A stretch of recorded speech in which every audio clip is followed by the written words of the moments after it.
Kaulah harapan dalam hidupku, Kaulah harapan dalam hidupku, Yesus harapan dalam hidupku. Mari kita bersatu di dalam doa. Benar Bapa di sorga bahwa hanya Engkaulah harapan yang pasti dalam hidup setiap kami. Di tengah situasi yang tidak pasti sekali, kami memiliki harapan dan jawaban yang pasti, yaitu Bapa kami sendiri, yaitu Tuhan Yesus Kristus. Saat ini kami mengundang Roh Kudus untuk beracara menyingkapkan rahasia firman-Mu kepada kami, menuntun kami kepada seluruh kebenaran firman-Mu. Biarlah Roh Kudus yang sama menjamah hati pikiran kami, sehingga kami sungguh-sungguh nangkap dengan jelas apa yang menjadi pesan Tuhan bagi kami pada pagi hari ini melalui firman-Mu. Hamba-Mu yang terbatas, Tuhan tolong, Tuhan urapi dia. Sekali lagi, saudara-saudara kami yang masih bergegas ke tempat ini, Tuhan tibakan dengan penuh sukacita. Haleluya. Dan kami siap menyambut melakukan firman Tuhan. Dalam nama Tuhan Yesus Kristus, kita yang siap, mari dengan sukacita kita sama-sama katakan amin. Ya, boleh suaranya sekali lagi katakan amin. Oh iya, karena tertutup ya, jadi puji Tuhan. Ya, shalom bagi kita semua. Saya percaya selama berkurung 3 bulan tidak mengurangi sukacita kita. Amin. Saya percaya ada hal-hal yang baru yang kita dapatkan, pelajaran yang baru ya, untuk membuat kita maju terus di dalam Tuhan, maju terus di dalam melayani sesama. Yang setuju katakan amin. Baik, langsung saja kita buka Alkitab kita dari Lukas 21, saudaraku. Lukas 21. Oke. Ya. Saya akan bacakan mulai dari ayat 8 hingga ayat yang ke-19. Lukas 21. Ini berbicara tentang, Bapak Ibu Saudara, tentang hari-hari terakhir, akhir zaman, di mana ada banyak hal yang terjadi pada hari-hari terakhir, dan salah satunya adalah pandemi yang sudah berlangsung selama kurang lebih 3 bulan. Baik, kalau saudara mau ikut baca juga boleh ya. Kita akan mulai dari ayat 8 dari Lukas 21 ya. Semua sudah ya? Baik, dengan sukacita ya, dengan penuh rasa rindu, lapar, haus akan firman Tuhan. Oke. Jadi perikopnya sih permulaan penderitaan, ayat 7 saya mulai. Dan murid-muridnya bertanya kepadanya, Yesus katanya, "Guru, bila manakah itu akan terjadi dan apakah tandanya kalau itu akan terjadi?" Ayat 8 jawabnya, "Waspadalah supaya kamu jangan disesatkan, sebab banyak orang akan datang dengan memakai namaku dan berkata, akulah dia, dan saatnya sudah dekat, janganlah kamu mengikuti mereka." Jadi pesan di ayat 8 ini bahwa akan ada, kita perlu waspada terhadap pengajaran sesat, ya, pengajaran sesat dan para penyesat. Ayat 9, "Dan apabila kamu mendengar tentang peperangan dan pemberontakan, janganlah kamu terkejut, sebab semuanya itu harus terjadi dahulu, tetapi itu tidak berarti kesudahannya akan datang." Nah, pesannya di ayat 9 ini yaitu salah satu tanda kedatangan Tuhan, bahwa akan terjadi, kita akan mendengar rumor, berita-berita tentang perang. Dan hari-hari ini kita mendengarkan rumor berita tentang perang antara Cina dan Amerika dan dengan sekutu masing-masing. Bahkan di belahan bumi yang lain juga sedang bersiap-siap, bangsa-bangsa melawan bangsa, kerajaan melawan kerajaan. Baru rumor. Kalau peperangan di perang dunia kedua itu sudah terjadi, tetapi khusus untuk akhir zaman, apabila kita mulai mendengar rumor, berita tentang perang, bahwa itu adalah salah satu tanda dekatnya kedatangan Tuhan. Dan itu bukanlah akhir, melainkan itu adalah baru permulaan. Kita nggak usah takut akan hal itu. Lalu ayat 10, ia berkata kepada mereka, bangsa akan bangkit melawan bangsa dan kerajaan melawan kerajaan. Oke, sudah. Ayat 11, dan akan terjadi gempa bumi yang dahsyat dan di berbagai tempat. Ya, kalau saja kita sempat nanti atau malam ini masuk ke Google dan mengetik gempa bumi yang sedang terjadi mungkin seminggu terakhir ini, pasti banyak jumlahnya di berbagai tempat, saudara. Kemudian yang berikutnya, di ayat yang ke-11 ini dikatakan ada penyakit sampar. Nah, penyakit sampar, apa yang sedang terjadi selama 3 bulan terakhir ini adalah penyakit sampar. Sebenarnya penyakit sampar atau pandemi itu sudah pernah terjadi mungkin ratusan tahun yang lalu di berbagai tempat, tetapi hanya di tempat dan bangsa tertentu. Tetapi kali ini dia mendunia, saudara-saudara. Mendunia dia penyakit samparnya, yaitu pandemi ini. Dan itu memang sudah dinubuatkan juga di dalam Wahyu 3 ayat 10, saudara-saudara. Tapi pesannya untuk menguatkan orang-orang percaya yang berkata bahwa apabila kamu bertekun menantikan kedatanganku dengan melakukan firmanku, maka aku akan melindungi engkau dari pencobaan yang akan melanda seluruh penduduk bumi. Itu di Wahyu 3. Ini memang yang bersifat global dia, ya, pencobaan yang menimpa seluruh penduduk bumi. Kelihatannya ini kali kedua. Yang pertama air bah dan pandemi Corona ini yang kali kedua secara menyeluruh di seluruh dunia, Bapak Ibu Saudara. Dan jenisnya secara spesifik adalah sampar, jenis penyakit tulah yang bisa menular kepada banyak orang, saudara-saudara. Dan akan terjadi juga hal-hal yang mengejutkan dan tanda-tanda yang dahsyat di langit. Hal-hal yang mengejutkan, hal-hal yang tidak kita sangka-sangka banyak terjadi.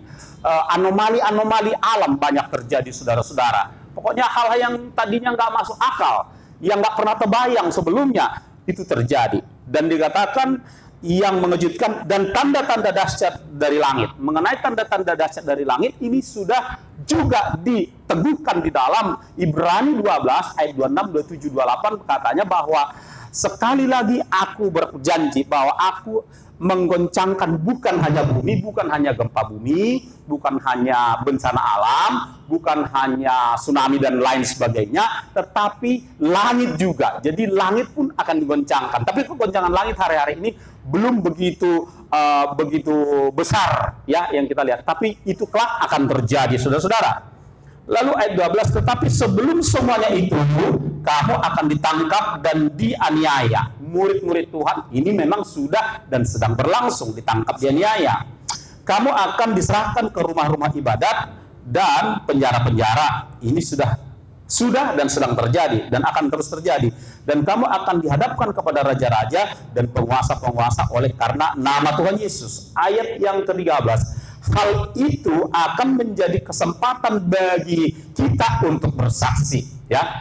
Hal itu menjadi kesempatan bagi kita untuk bersaksi. Banyak yang sudah ditangkap, paling cuman hanya beberapa orang yang begitu tersiar beritanya seperti Saifuddin Ibrahim, gitu kan.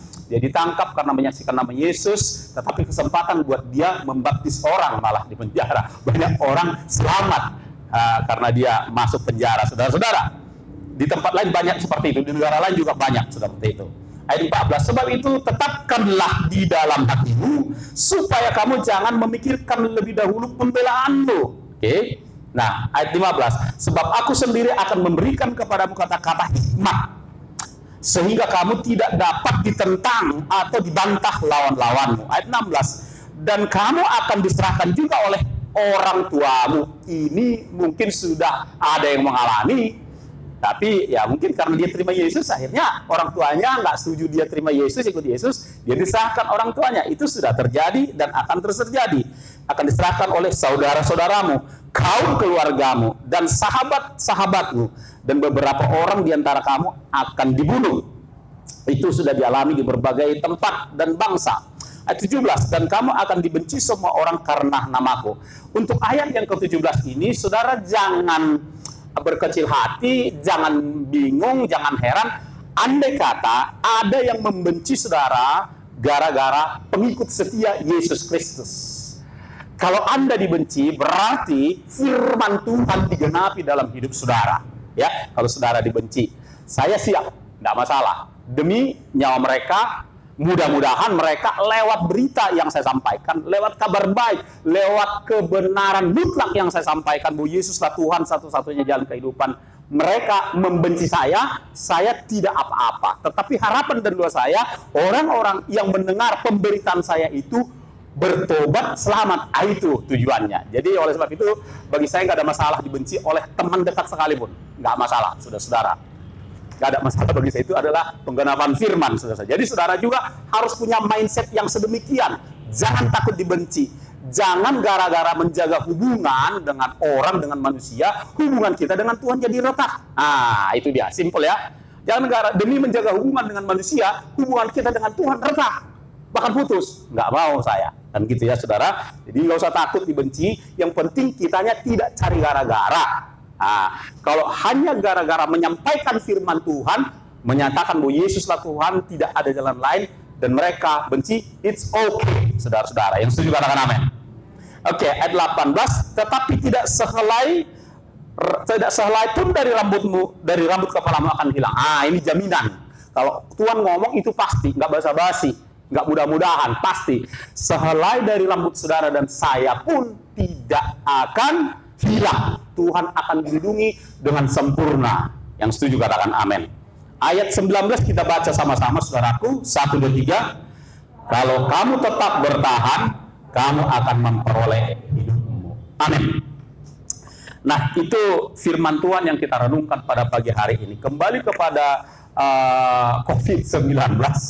Selama 3 bulan ini, saudaraku, saya percaya ada pelajaran baik.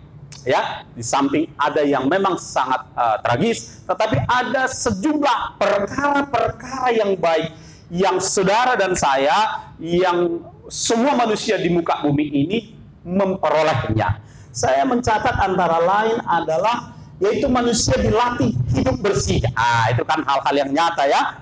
Mungkin kita selama ini udah bersih juga ya kan, tetapi lewat lewat situasi ini kita dipaksa lagi lebih bersih, kan begitu ya? Dipaksa lebih bersih, pulang keluar dari masuk ke rumah, keluar kan kita cuci tangan, cuci kaki. Saya juga begitu, makin rajin cuci tangan dan lain sebagainya. Dan it's good, itu sangat baik saudara-saudara ya. Kemudian kita yang manusia dilatih hidup hemat, kan gitu ya. Khususnya yang yang uangnya tidak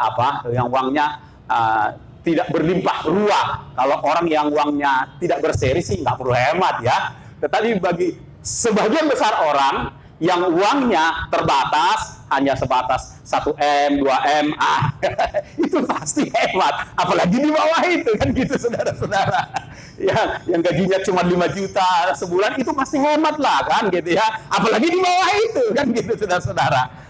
Karena gini saudaraku, sebenarnya kalau mau jujur, selama ini tanpa kita sadari banyak sekali kita, ya mungkin saudara juga tapi di luar sana, hidup itu sepertinya mau mengejar kesenangan, hidup itu sepertinya hanya mau belanja, mau bersenang-senang, mau jalan-jalan, sehingga tidak terkontrol pengeluaran.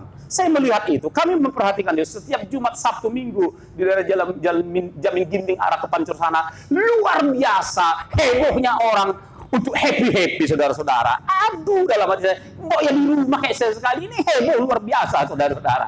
Itu tanda-tanda, dan itu bukan hanya di Indonesia, di negara barat sana pun seperti itu, di mana-mana seperti itu saudara. Heboh gitu untuk gimana cara? Padahal kalau keluar rumah itu sama dengan keluar duit. Saya udah evaluasi selama 3 bulan. Asal keluar rumah, keluar duit. Bagus itu masalah nggak keluar duit. Simpan tahan dia kan gitu saudara-saudara. Jadi ada banyak pelajaran, termasuk belajar hemat pengeluaran. Yang setuju katakan amin.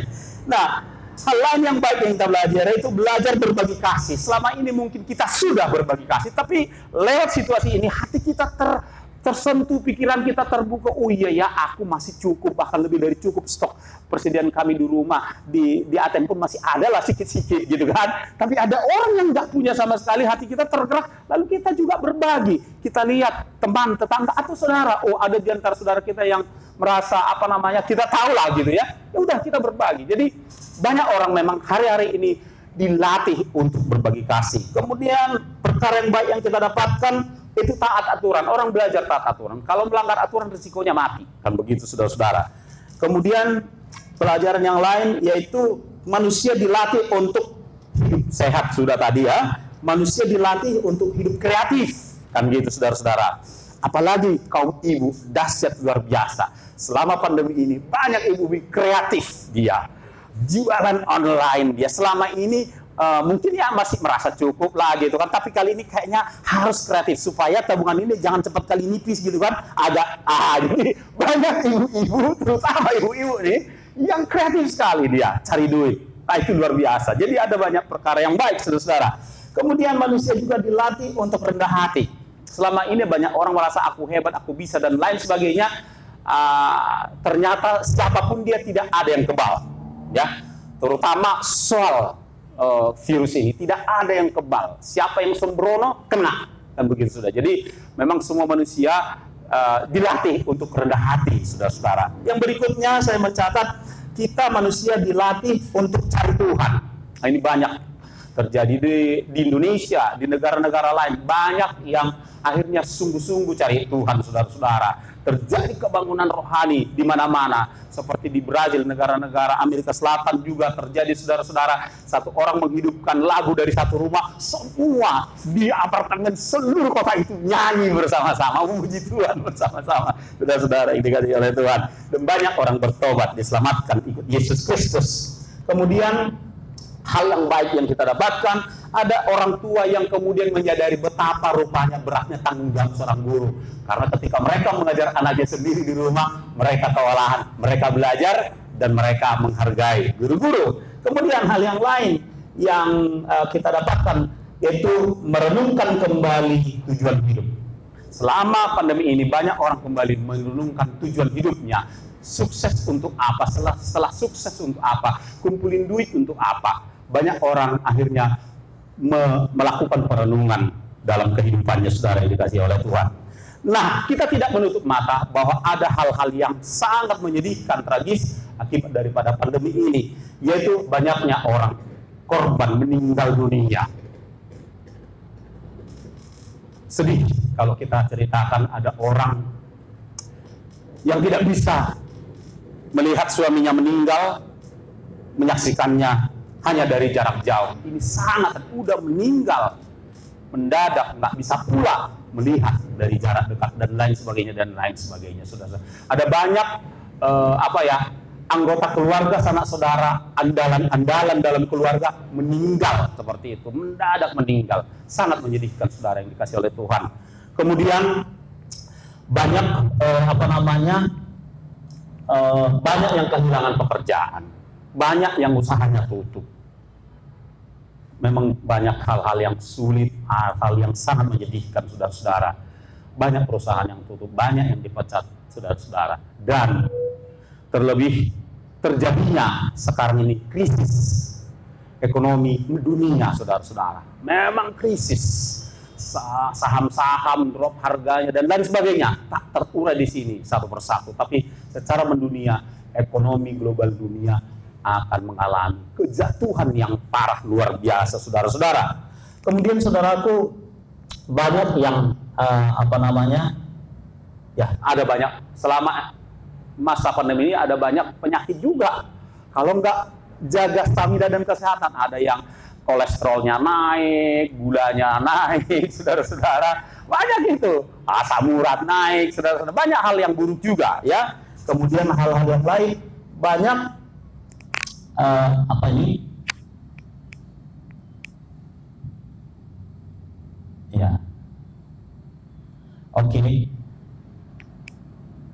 Banyak timbul kesulitan. Intinya banyak timbul kesulitan mendunia di tengah bangsa-bangsa, di tengah keluarga. Dan itu semuanya, saudara-saudara, kita tidak perlu terkejut karena memang sudah diberitahu oleh Alkitab di 2 Timotius 3 ayat 1 saja saya bacakan, dikatakan bahwa pada hari-hari terakhir akan timbul masa yang sulit, masa yang sukar. Itu nggak bisa kita elakkan karena Tuhan sudah beritahu terlebih dahulu, saudara-saudara. Kita malah bersyukur kalau kita merupakan bagian orang yang tahu lebih dulu bahwa itu kelak pasti terjadi. Sehingga saudaraku, kita mengelola, kita diberi kesempatan mengelola perasaan takut kita, ya. Kita mempersiapkan mental kita, kita mempersiapkan pikiran kita mempersiapkan hati kita, perasaan kita menghadapi, oh itu pasti terjadi. Dan kita mempersiapkan segala sesuatunya. Suami istri sama-sama tahu ini, mereka boleh saling tahan diri untuk tidak membuka membuka ruang untuk perdebatan dan pertikaian pendapat di tengah keluarga karena satu kebutuhan, karena satu hal di tengah keluarga. Jadi tidak dibesar-besarkan. Kalau misalnya contoh katakanlah masalah keuangan mulai menipis, nggak perlu suami istri ribut.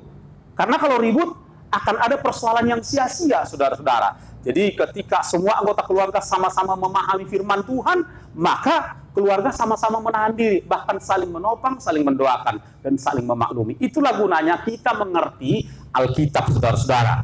Kemudian sebelum kita akhiri, seperti di dalam Ibrani 12 ayat 26 sampai 28 dikatakan bahwa segala sesuatu akan digoncangkan.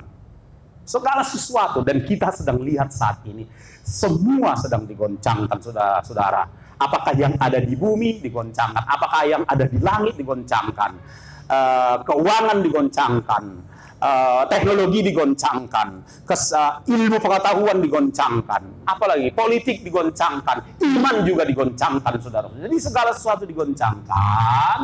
Tetapi kabar baiknya, saudara-saudaraku, yuk kita buka dulu dari Ibrani 12 sebentar. Ya, Ibrani 12.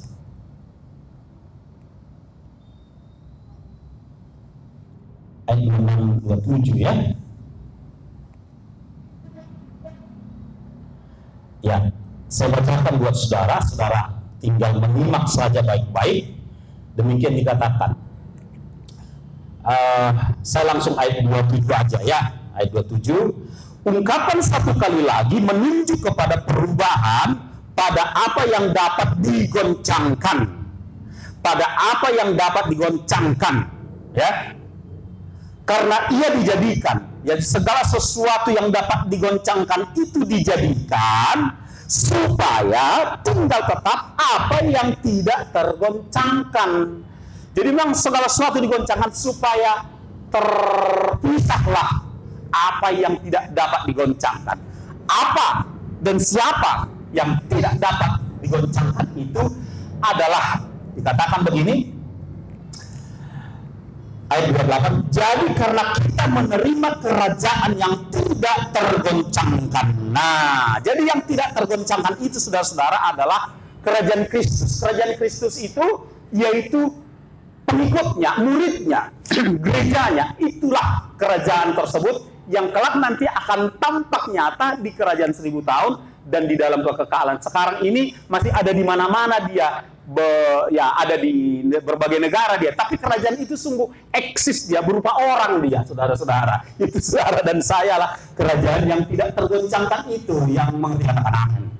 Ini tidak tergoncangkan asal seperti yang dikatakan oleh Lukas 21:19 tadi, asal bertahan sampai akhirnya, ya. Bertahan di situasi sedang digoncangkan itu, saudara-saudara. Bagaimana supaya bertahan? Cuma dua kok, ya. Firman Tuhan. Berisi firman Tuhan, berisi Roh Kudus, pasti tidak tergoncangkan. Makanya saudara-saudara, makin bertekunlah kita membaca Alkitab yang mau katakan amin. Itu dia. Dan pastikan saudara, hubungan saudara dengan Roh Kudus itu mantap setiap hari. Ini tidak akan jatuh. Goncang sih goncang juga, kan begitu ya. Terasa juga goncangnya, tapi kita tidak sampai jatuh. Jadi pastikan saudara dan saya, yakinkan dirimu, ketahuilah identitasmu, engkau dan aku adalah bagian kerajaan yang tidak tergoncangkan tersebut, yang mau dikatakan amin. Itu dia, apapun ya, apapun krisis, kesulitan, ketidakpastian yang kita hadapi, ada satu kepastian, bahwa aku, seisi rumahku, setiap orang percaya bagian kerajaan yang tidak tergoncangkan. Nah, itulah sebabnya dikatakan di ayat 28 itu, saya lanjutkan, marilah, oke, jadi karena kita menerima kerajaan yang tidak tergoncangkan, marilah kita mengucap syukur dan beribadah kepada Allah menurut cara yang berkenan kepadanya dengan hormat dan takut. Jadi ibadah kita jangan pernah tinggal. Ya, kalau ibadah di gereja sampai kapanpun, andai kata nggak bisa berlangsung lagi di gedung, nggak apa-apa. Kita bangun mesbah kita di tengah keluarga, saudara-saudara. Itu yang kami lakukan, saudara-saudara. Bahkan ya untuk sebagai kesaksian mengakhiri renungan kita ini, bahkan kami dengan istri dan beberapa tetangga juga malah kesempatan untuk memperdengarkan nama Yesus.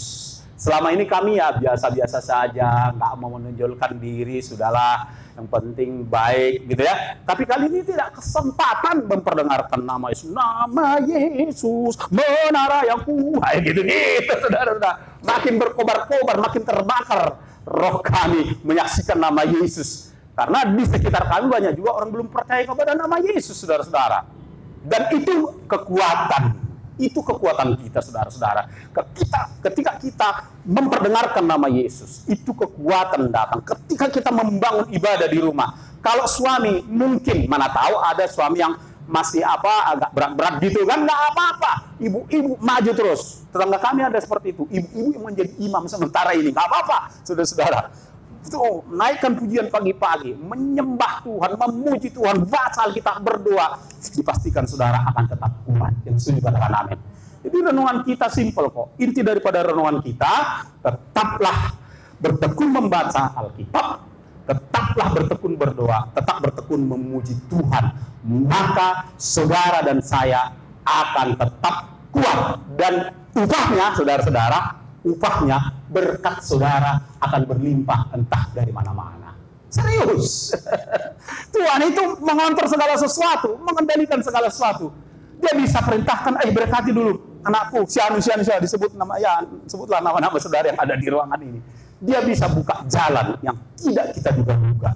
Yang percaya katakan amin. Iya, jadi tetap bersemangat. Ya, haleluya. Kita beri tepuk tangan untuk Tuhan. Haleluya. Baik, kita berdoa, tapi kita angkat satu pujian sebelum doa firman ya. Kekuatan di hidupku, bisa? Saya jemput kita bangkit berdiri. Yuk, nanti duduk lagi.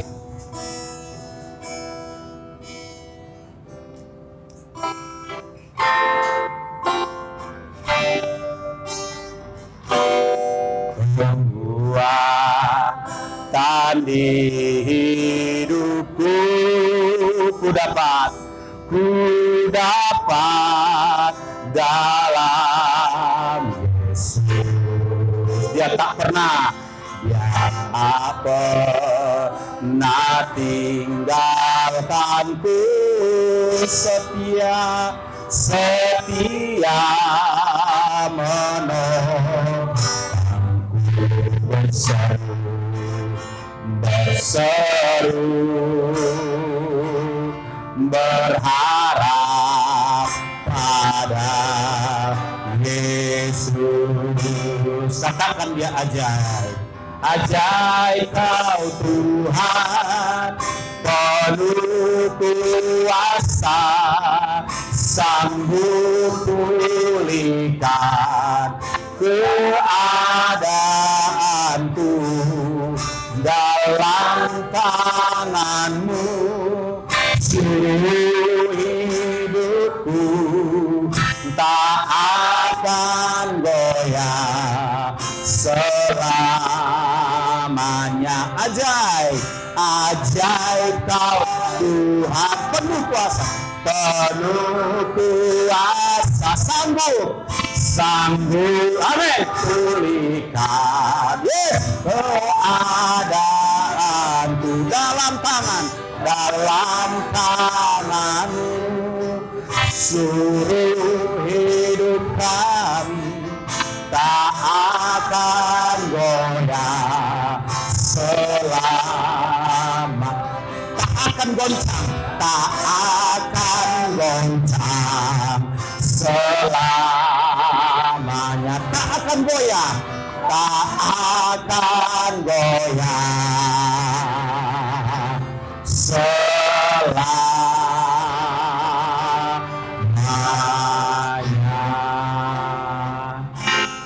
Kita berdoa, saya mau berdoa buat saudara sekalian.